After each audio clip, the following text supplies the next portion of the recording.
Financial crisis or economic crisis are all just different words that depict global financial crisis. Actually, what caused the financial crisis? Have you any idea about the causes of financial crisis? Or even, will this financial crisis end? The housing market in the US suffered greatly as many homeowners who have taken out subprime loans found it they were unable to meet their mortgage repayments. As the value of homes plummeted, the borrowers found themselves with negative equity. With a large number of borrowers defaulting on loans, banks were faced with a situation where repossessed house and land was worth less on today's market than the bank had loaned out originally. The banks had a liquidity crisis on their hands, and giving and obtaining loans became increasingly difficult as the fallout from the subprime lending bubble burst. This is commonly referred to as the credit crunch. Simultaneously, the investment banks and brokers like Lehman Brothers also suffered a downfall. Many of the financial evaluators are describing it as a period of heightened uncertainty for the global economy because there are so many different things that can go seriously wrong. On the financial markets and government policy side, the world just emerged from the worst post-economic crisis and conditions are still extremely fragile. Some are even thinking that the recovery is just a fake state and a new crisis is just waiting to unfold. Around the world, stock markets had fallen, large financial institutions had collapsed or been bought out, and governments in even the wealthiest nations had to come up with rescue packages to bail out their financial systems. Financial crisis that spread into India later to the other economies of the world had many reasons. These can be sequenced as boom in the housing markets, speculation, high-risk mortgage loans and lending practices, securitization practices, inaccurate credit ratings, and in fact at last, poor regulation of the government. The crisis had a major impact in US as it was started from US. The rate of employment hikes to 8.9% and the GDP shrank to 8.1% in the first quarter, and also the US prices they fell to 14% in the first quarter. The IMF faced an economic crisis to cost $4 trillion and the GDP of the euro area falls by 1.6%.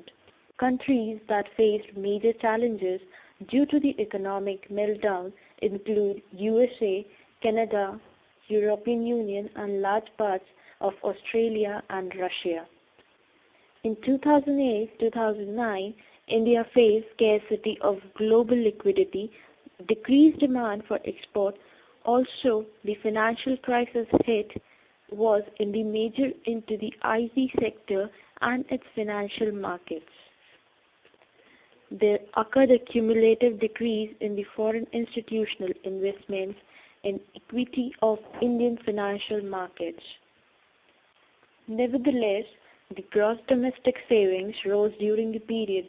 India's household and domestic savings fueled the Indian economy. Steep increase in the GDP and gross domestic savings ratio was noticed with a figure rising from 23% in 1990s to 35% in 2007. India's gross national savings also rose to around 30% in 2009 with 6% growth by 2010. The expenditure budget jumped up with a decline in net fiscal revenue and a nominal growth in the GDP during this period.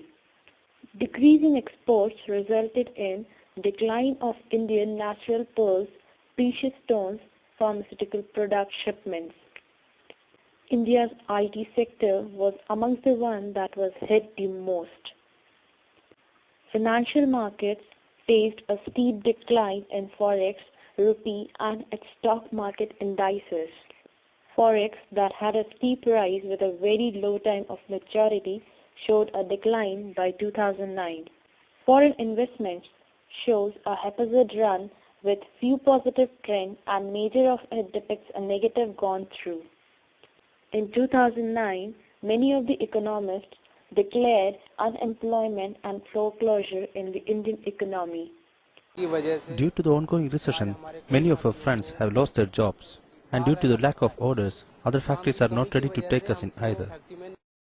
India did made efforts to overcome the issue of crisis by making movements through the fiscal stimulus and monetary reserves. RBI targeted the rupee liquidity position, augment foreign exchange liquidity, and made efforts to arrest the modernization and growth. RBI also took few of the conventional measures to reduce the policy interest rates, bank reserves impounded, and to liberalize the export credit. Many of the leaders around the world had various views and did made efforts to bring India and the countries around to get together. There will be a problem ahead in iron ore exports because China's financial health is in a bad condition. Hence, Indian miners might have to cut down. India targeted 7% GDP growth by imposing Fiscal Responsibility and Budget Management Act, additional public expenditure through infrastructural development and increase in government guarantees. There was also reduction in the indirect taxes and support was provided to the exporters. India's diverse economy encompasses traditional village farming, modern agriculture, handicrafts, and a wide range of modern industries and a multitude of services. Slightly more than half of the workforce is in agriculture, but services are the major source of economic growth, accounting for more than half of India's output with one-third of its labor force. Straight coming down from 2009 to 2011, India yet faces the critical problems that includes agriculture, expenditure, FDI, devaluation of rupee, and FII, that is foreign institutional investment. There is not even a 1% chance that it will help improve the present situation. The government is concerned with the availability of funds, but the problem is that factories are just not.